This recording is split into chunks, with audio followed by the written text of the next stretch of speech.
Ustedes ya lo revisaron, por supuesto, pero afortunadamente, digo, ya algunos trabajos me llegaron por allí, entonces quiero suponer que ya todos, lo revisaron. Entonces, bueno, vamos a intentar irnos con cierta rapidez.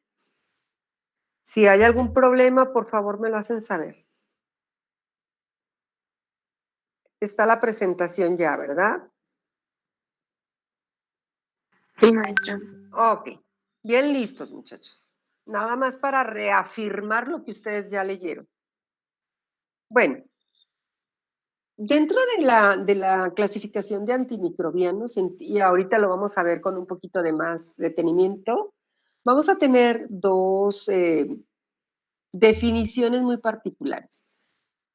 Una que es antibiótico. ¿Qué es un antibiótico? Nosotros para cualquiera sustancia que utilizamos que sirva para controlar la diseminación de una enfermedad o de una bacteria, decimos, oye, ¿te administraron antibióticos o nos vamos a tomar un antibiótico? Vamos a ver esta palabra que es tan llevada y tan traída. Antibiótico es un antimicrobiano, es decir, está dirigido a detener o a eliminar formas microbianas, que tienen su origen a partir de estos antibióticos tienen su origen, es decir, se extraen de los mismos organismos que generan, pues, enfermedades, o sea, de bacterias. Eh, Algunos son hongos también. A lo mejor ustedes, han escuchado del Streptomyces, creo que ya lo habíamos comentado antes en alguna otra clase. Que pues va a ocasionar, es una bacteria, muchachos, filamentosa. Una bacteria que si recuerdan cuando yo les dije que había bacterias que tenían formas diversas, yo les hablaba de unas que son filamentosas y que tienen su agrupación en forma de palillos chinos.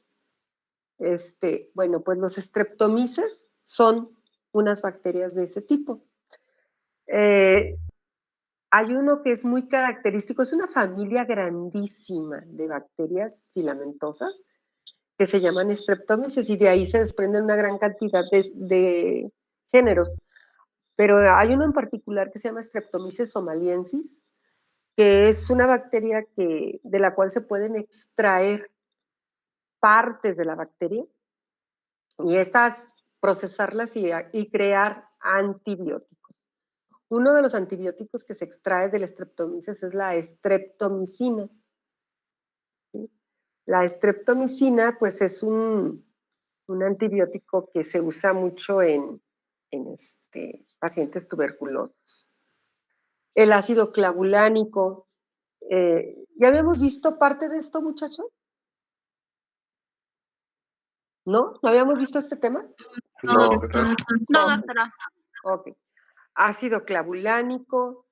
¿Han visto ese que viene en la amoxicilina y ácido clavulánico que se llama aumentindo CH o clavulindo CH? Sí. Ok, pues ese es el ácido clavulánico. ¿Qué pasa con el ácido clavulánico?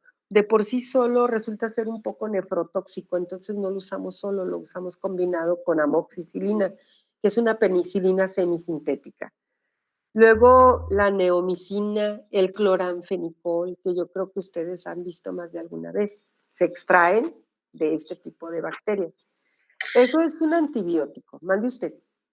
Maestra, y por ejemplo, los que son antibióticos precisamente, pero son hepatotóxicos. Ah, muy bien. Vamos a tener, fíjate que eso lo vamos a ver ahorita un poquito adelante, pero te lo comento. Va a haber una gran cantidad de antibióticos que lamentablemente pues son tóxicos para el humano.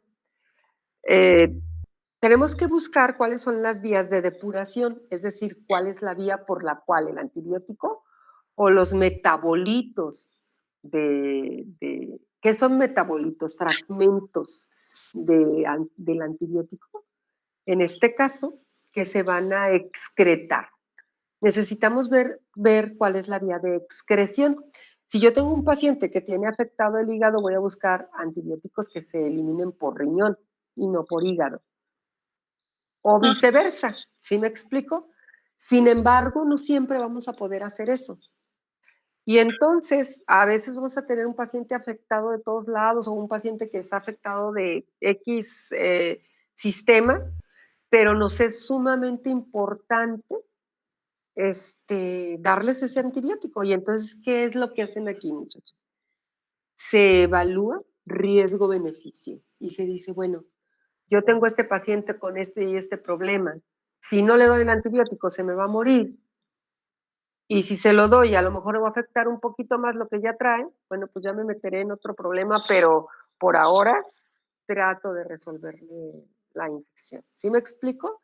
Si yo voy a obtener mayor beneficio dándole el antibiótico, se lo voy a dar, aunque le ocasione problemas. ¿Sí? Ya veremos después cómo lo resolvemos. Pero hay que evaluar riesgo-beneficio en los pacientes y tenemos que tomar siempre una decisión. Siempre, desafortunadamente, muchachos, esa es la vida del médico. Enfrentarse a decisiones que pueden costar y pueden costar mucho, pero que pues hay que hacerlo. ¿Sí?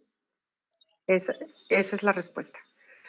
Bueno, los antimicrobianos entonces son cualquier sustancia con suficiente actividad antimicrobiana que se puede emplear para el tratamiento de las enfermedades infecciosas. Entonces, es la diferencia de un antibiótico y un antimicrobiano. ¿Cuáles son las acciones de los antibacterianos?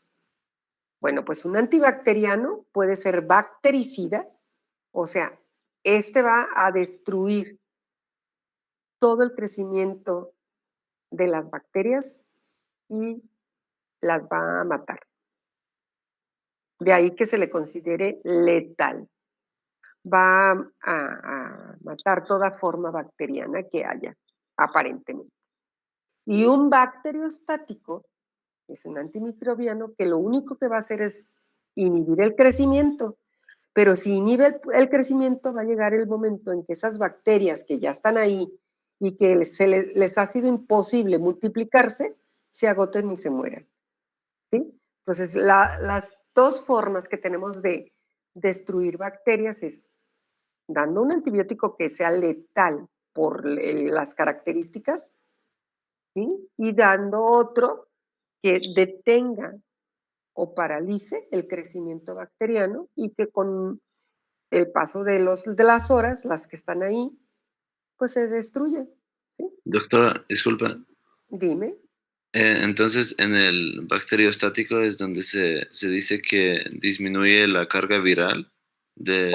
O bacteriana en este caso. Ah, ok. Ah, perfecto. Y se reduce la viabilidad, ¿no? Es correcto. Su Es potencia. correcto. Ok. Es Gracias. correcto. De nada. Bueno, decíamos que había muchos sitios o había algunos bacterias u hongos de donde podríamos obtener antibióticos. De algunos mohos, los mohos son hongos filamentosos, ¿ok? Está el Penicillium notatum, ya habíamos dicho que en alguna otra oportunidad, que es de donde se extrae la penicilina, y solo por hacerles un poquito de recordatorio, dijimos que Chain y Florey la cristalizan. Son los que la hacen asequible para poderla inyectar o para poderla administrar en el humano, si recuerdan ustedes. Y está los streptomicetos, que ya les dije que son bacterias filamentosas, gram positivas, de las que también se extrae, ya les decía, la streptomicina, el cloranfenicol, el ácido clavulánico, etcétera. Bueno, estas, hay otros que son sintetizados por sustancias químicas, o sea, que no son extraídos de bacterias o de hongos. Por ejemplo, estos sí ya son químicos 100%, como el trimetoprim.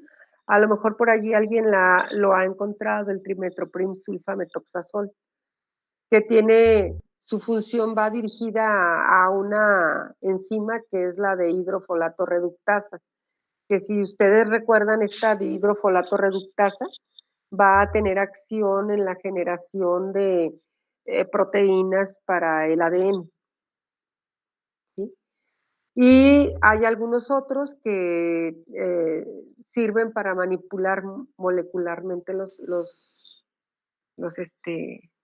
antimicrobianos y que ya funcionen. Entonces tengo extraídos de mohos y bacterias sintetizados por sustancias químicas con actividad microbiana y por manipulación molecular de antimicrobianos.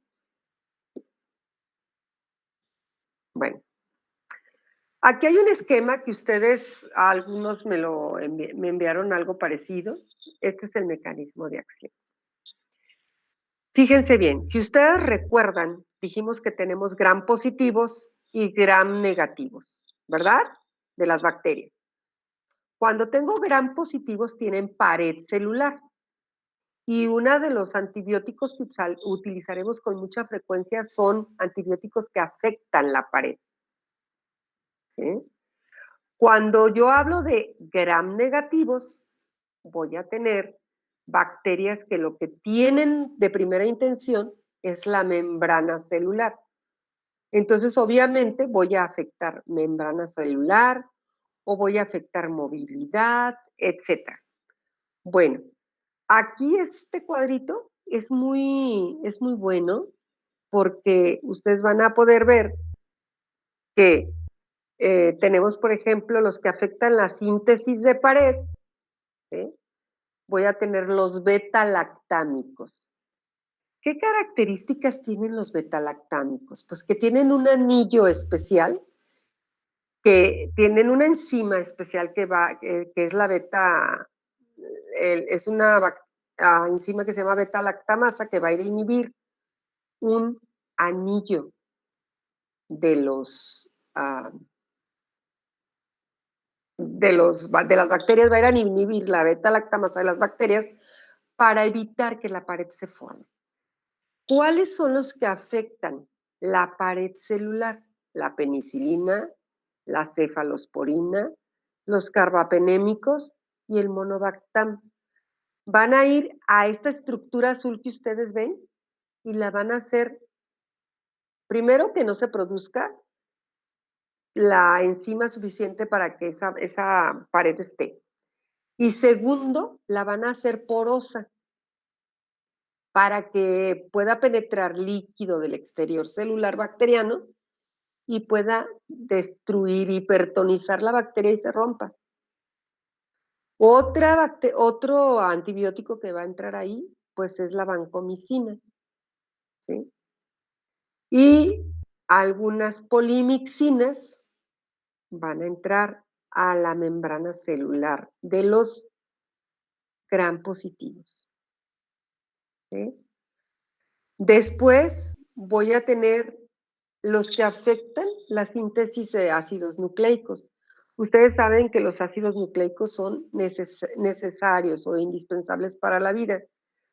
Si yo no tengo esa forma de producirlos, la bacteria simplemente va a morirse.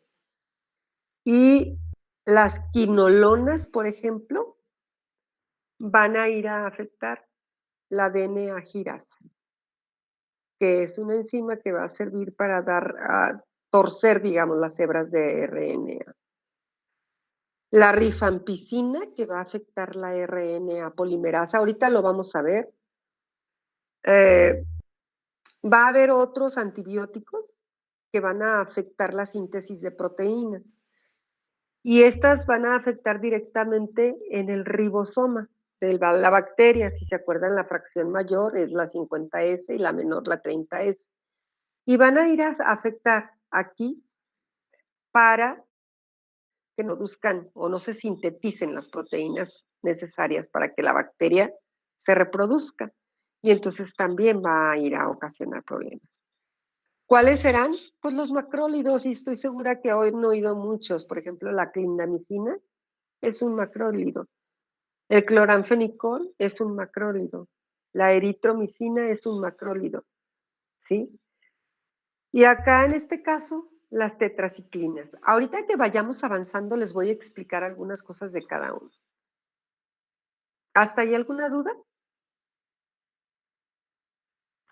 No, doctora. Doctora, ¿qué dice? Ay, ya vi. Síntesis de proteínas. Entonces vamos a Sí, tener es que el...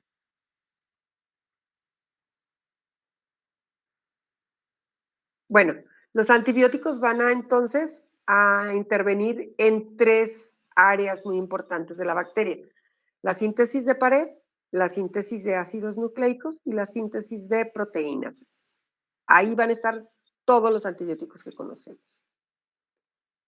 Bueno, vamos a ver los que actúan en la pared celular.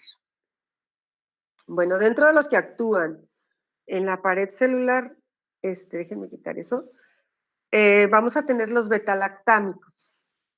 Estas son penicilinas, cefalosporinas, carbapenémicos y monobactámicos. ¿Qué es lo que hacen? Interfieren en el entrecruzamiento. ¿Se acuerdan que cuando vimos las bacterias gram positivas dijimos que tienen peptidoglucanos? Sí.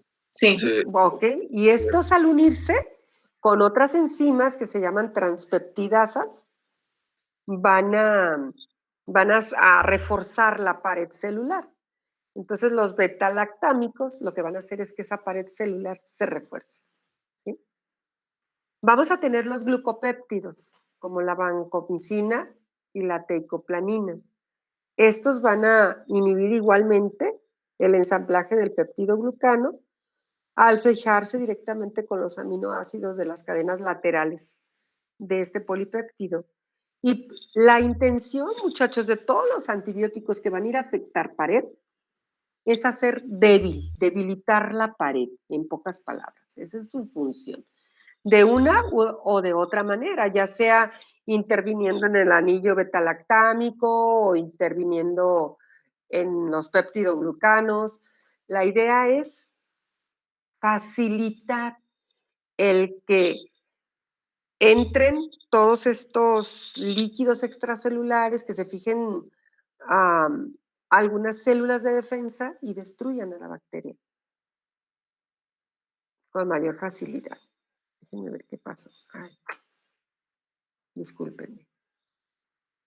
Bueno, aquí está lo que yo les comentaba. Esta es la transpeptidasa. Se impide que se una, la penicilina impide que la transpeptidasa se una a las cadenas. Miren, aquí se fija la penicilina, aquí está, fíjense, y esta es la transpeptidasa. Impide que se unan a las cadenas laterales y que se reforce entonces la pared. ¿Sí más o menos claro, muchachos? Sí, doctora. Ok. Yo tenía una pregunta, doctora. Dime. Con respecto a la gráfica anterior que nos mostró, ¿se podría aplicar la clasificación según espectro de acción reducido o amplio? Ah, ¿O sí. es Sabes todavía...? que aquí sería, es muy buena tu pregunta. Déjame decirte, aquí es un espectro reducido. ¿Por qué razón? Porque solamente estos antibióticos de los cuales estamos hablando ahorita van a ir a actuar en gram positivos porque actúan en la pared. Y acuérdate que gram negativos, la pared es interna y es delgada. Entonces, estos, los que estamos viendo ahorita, son de espectro reducido porque solamente actúan en pared celular. Muchas gracias. Entonces, ¿se podría decir que gram positivos son reducidos Exacto. Y si a y mí, gram negativos amplios? no, fíjate ¿No? bien, ahí va, otra vez. Ok. Si yo tengo antibióticos que solamente actúan en la membrana celular, pues voy a tener otra vez de espectro reducido porque va a ser más efectivo para gram negativos, ¿sí? Pero eso no quiere decir que yo no tenga antibióticos de amplio espectro. Voy a tener antibióticos que funcionen tanto en positivos como en negativos y también los vamos a ver, ¿sí? Muchas gracias, doctora. ¿De qué? Bueno, ¿qué hacen los betalactámicos? Tienen presencia de un anillo betalactámico en su estructura esencial para la actividad bacteriana. Son altamente bactericidas los betalactámicos, muchachos. Inhiben la síntesis de las proteínas o de los polipéptidos de la pared celular. Liberan enzimas que hacen que la bacteria libere enzimas que son autolíticas y que debilitan la pared bacteriana. Y obviamente favorecen la lisis osmótica, lo que yo les decía hace un ratito. Favorecen el que al hacerla porosa haya ingreso de agua al interior de la bacteria, se hipertonice y entonces la bacteria se estalle, ¿no? Se muera. De ahí que entonces son letales para las bacterias. ¿En quiénes las podemos usar? En microorganismos con pared celular. De ahí que entonces decíamos que son de espectro reducido. También son tratamientos de elección en la mayoría de infecciones causadas por organismos susceptibles. Lo bueno de estos medicamentos es que tienen baja toxicidad y se excretan por riñón. Esa es la vía de excreción. ¿Alguien ha escuchado lo que es la expresión que dice tiempo de aclaramiento renal, muchachos? Creo que sí, doctora, me suena. ¿Sí? ¿A alguien más que haya escuchado esa expresión? Tiempo de aclaramiento renal. Pues es el tiempo que necesita el medicamento para pasar para ser excretado por el riñón. Excelente. ¿Quién me dijo eso? August, yo, doctora. Ok, August, muchas gracias. Efectivamente. Ese es el tiempo de aclaramiento renal. Para nosotros es muy importante cuando damos un antibiótico, sobre todo en un paciente que tiene problemas renales, o que sabemos que puede causarle algún problema renal, nosotros tenemos que checar cuánto tiempo pasa entre que se toma el medicamento y empieza a salir metabolitos por orina. August, ¿es cierto? Sí, Sí, ¿verdad? doctor. Ok, Principalmente no para que el paciente no tome otro antibiótico, otro medicamento también que sea tóxico para el nefrotóxico, riñón es o que correcto. consuma alcohol, por ejemplo. Exacto, que no potenciemos, ¿verdad? El efecto de afección al riñón. Y esto para evitarle, pues en lo mayor posible, problemas renales. Entonces, bien, muchachos, todos los antibióticos van a tener un tiempo de aclaramiento renal, todos. Y tenemos que estar conscientes de lo que le estamos dando al paciente para saber lo que le podemos ocasionar. Bueno, afortunadamente, los betalactámicos tienen una excreción renal adecuada y obviamente la toxicidad a nivel renal es bastante baja, pues. De ahí que podemos utilizarlos. ¿Saben cuál es el problema de los betalactámicos? Que hemos creado muchas resistencias, ese es el problema. Y que a veces, pues no nos responden, ¿verdad? Pero fuera de eso, son bastante buenos. Bueno, Miss, mande usted. pero quería preguntar si podía regresarse a la laminita que estaba antes de la anterior, una atrás, para tomarle foto que no alcancé a copiar algo rápido. Listo, muchas gracias, ya le tomé. Bueno, dentro de los betalactámicos tenemos las penicilinas, que son efectivas ante gram positivos principalmente, no tan, o más bien no efectivas, como ya comentábamos, August, muchachos, que para gram negativos pues no funcionan y tampoco funcionan adecuadamente para los estafilococos. Sin embargo, muchachos, sin embargo, fueron muy utilizadas para enfermedades estafilocócicas, fíjense. Lamentablemente ahorita la penicilinasa, que es una enzima que produce el estafilococo, inhibe la penicilina, por lo tanto no se le pueden indicar. Bueno, vamos viendo las cefalosporinas, también es un beta-lactámico. Por ejemplo, algunas de las cefalosporinas son la cefalexina, la ceftriaxona, la cefotaxima.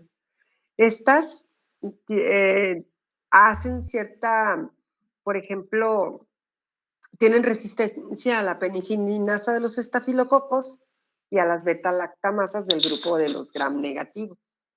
De ahí que entonces tienen un espectro variable dependiente de la generación. Tenemos cefalosporinas de primera, segunda, tercera y cuarta generación en la actualidad.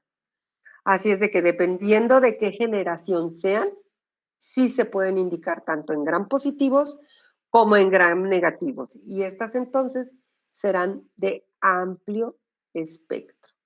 Están indicadas en gram positivos, pero también funcionan en gram negativos. ¿Hasta ahí alguna duda? No, ¿No? Ok.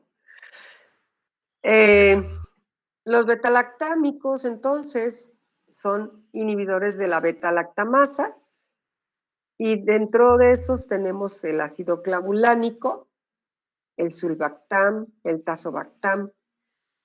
Tienen muy poca o ninguna actividad antimicrobiana, pueden enlazarse en forma irreversible a las enzimas de beta-lactamasa y inactivan a estas.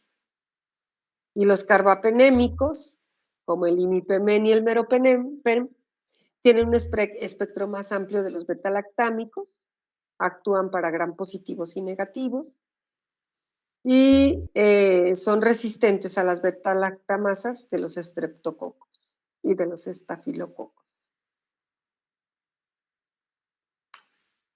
Bueno, vamos a ver otros que se llaman glucopéptidos, son bactericidas. Su uso principal ha sido contra infecciones gram positivas multiresistentes, pacientes que están hospitalizados sobre todo, incluyendo aquellas causadas por estafilococos, que son resistentes a las penicilinas, resistentes a penicilinasa y a cefalosporinas. ¿Cuál es el problema? Que afectan el octavo par craneal, el estato acústico, y entonces nos van a dar ototoxicidad y daño renal. Entonces, pues vamos a tener mucho cuidado cuando los indicamos. ¿Contraindicadas en quién? En niños, por la ototoxicidad y en personas con daño renal. ¿Sí? Aparte, Maestra, perdón. creo que también por ahí había leído que, bueno, lógico, si es niños también, como en mujeres embarazadas, creo que también estaba, ¿verdad? Exacto, sí, están contraindicadas, así es. Ajá. ¿Y por qué crees, ya que lo dices? Pues me imagino porque lógico, por la, no sé, como si tiene ototoxicidad elevada, pues imagino también como, por ejemplo, cuando está la formación de los niños puede tener los problemas Excelente tu ahí, respuesta. ahí sería, pues. Excelente tu respuesta, exactamente. Gracias, doctora. Muy bien. Y pues el daño renal también, ¿verdad? Que es importante. Muy bien. Hasta ahí todos los antibióticos que dijimos que afectan pared, ¿ok? Vamos a irnos a inhibidores de la síntesis de proteínas. Vamos a tener aminoglucósidos, que también, las tetraciclinas, el coranfenicol y los macrólidos. Si se fijan, hay antibióticos que actúan a diferentes niveles en la bacteria y que eso, bueno, al final del día, pues es bastante atractivo. Este va a afectar la unión a ribosomas bacterianos, desestabiliza a los ribosomas, bloquea los complejos de iniciación, si saben, de la transcripción proteica, ¿sí? Impide la elongación de las cadenas de péptidos, perdón. Las tetraciclinas, que personalmente para mí, con todo y que se pudieran utilizar, me causan un poco de conflicto. Las tetraciclinas tienen varios problemas. Van a ir a afectar, pues, ya saben, toda la síntesis proteica de los ribosomas. Y si las mamás que están embarazadas la toman, van a ocasionar bastantes alteraciones a nivel óseo.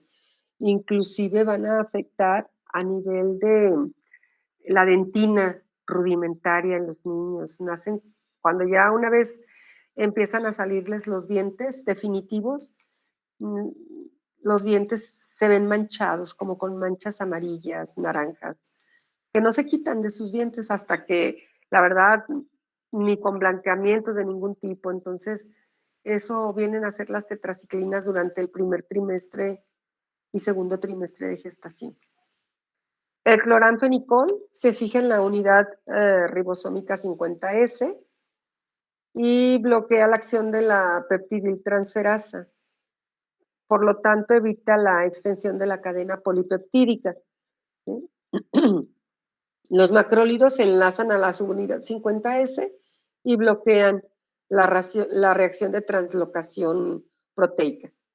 Entonces, estos fundamentalmente, digo, no quiero que se aprendan eso, muchachos, no son farmacobiólogos, pero sí que más o menos tengan idea qué tipo de antibióticos afectan a qué nivel, ¿sí? De la bacteria. Entonces, aquí ustedes van a ver la afectación en el RNA de transferencia, ¿sí? Los fragmentos de los ribosomas 50S y 30S, ¿sí? La afectación a los diferentes niveles. Los aminoglucósidos se enlazan con múltiples sitios de los ribosomas 30 y 50S, de manera que impide que el RNA de transferencia forme complejos de iniciación. Este sería pues como las tetraciclinas, ¿sí? El cloranfenicol bloquea la formación de enlace peptídico entre aminoácidos y la eritromicina, ¿sí? Y bueno, ¿qué tienen los aminoglucósidos? Un anillo aminociclitol con 6 miembros con aminoazúcares unidos a este anillo. Actúan contra microorganismos que pueden transportarlos dentro de la célula por un mecanismo que implica fosforilación oxidativa. No tienen actividad ante anaerobios, obviamente, ya que entran básicamente en todo el proceso del ciclo de Krebs. Son de amplio espectro para gram negativos y gram positivos. Tienen un amplio efecto o rápido efecto bactericida. Tienen un lento desarrollo de resistencias, los aminoglucósidos, y afectan muy poco la flora intestinal.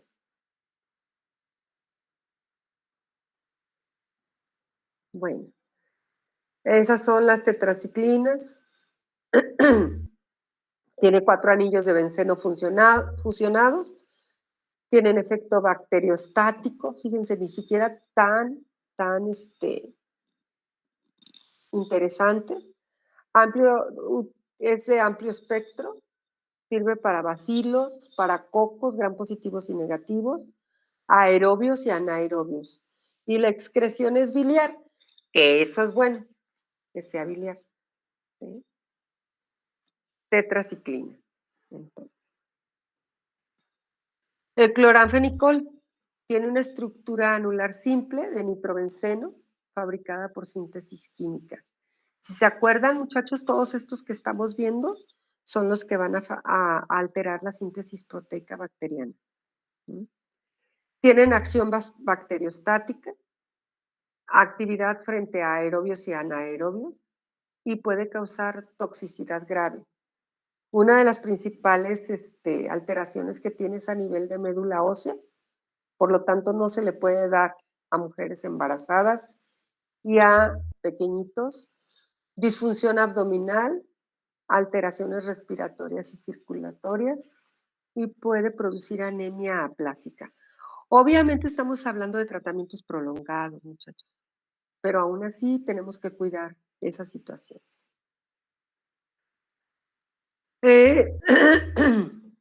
La eritromicina, la eritromicina y la citromicina son macrólidos, ¿sí? Va a ser bacteriostático, se afectan a la mayoría de gram positivos, ¿sí? Y bueno, pues esas serían algunas: Bordetella pertussis, Campylobacter jejuni y Legionella pneumophila. Estos son de los más importantes.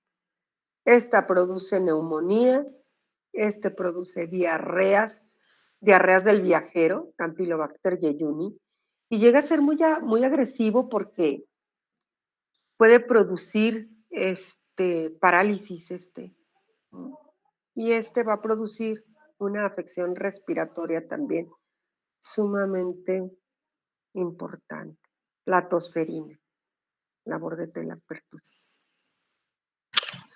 Doctora, perdón, Mande. ¿qué había dicho que era para las gram negativas? Es que nada más escuché cuando dijo que para las positivas era de gran espectro. Ok. Para las gram negativas, algunas de las bacterias que puedes afectar con macrólidos que sean gram negativas es la Bordetella pertussis, el Campylobacter jejuni y la Legionella pneumophila. Digamos que los macrólidos van a afectar principalmente gram positivos, pero de los gram negativos, estos tres pueden verse afectados. ¿Sí? Si yo tengo alguna enfermedad producida por cualquiera de estos tres, les puedo dar ese antibiótico. Gracias. ¿De qué? Vamos a ver miren, hemos visto entonces inhibidores de pared, inhibidores de ribosomas, y ahora vamos a ver inhibidores de síntesis de ácidos nucleicos, ¿ok? De esos vamos a tener las quinolonas, los inhibidores del folato, el metronidazol y la rifampicina. De nuevo, rifampicina, no se imaginan qué importantemente actúa. Bueno, las quinolonas van a actuar en las topoisomerasas, ¿sí?, de DNA, que son responsables del corte de las cadenas de ADN, del superenrollamiento y el sellado del ADN bacteriano en el proceso de replicación. Los inhibidores de folato intervienen en la síntesis de ácido fólico en las bacterias. Fíjense, estos tampoco los podemos dar a embarazadas. A las embarazadas les damos ácido fólico, ¿sí sabían? Sí, doctor. Y sulfato. Ok. Sí. Y les damos ácido fólico para favorecer ¿saben para qué lo damos? Antes de decirles, les pregunto. Es algo como, por ejemplo, para la formación del tubo neural y todo eso, ¿no? Es correcto. Va a intervenir en la conformación y cierre del tubo neural y obviamente del sistema nervioso central a la distancia, ¿no?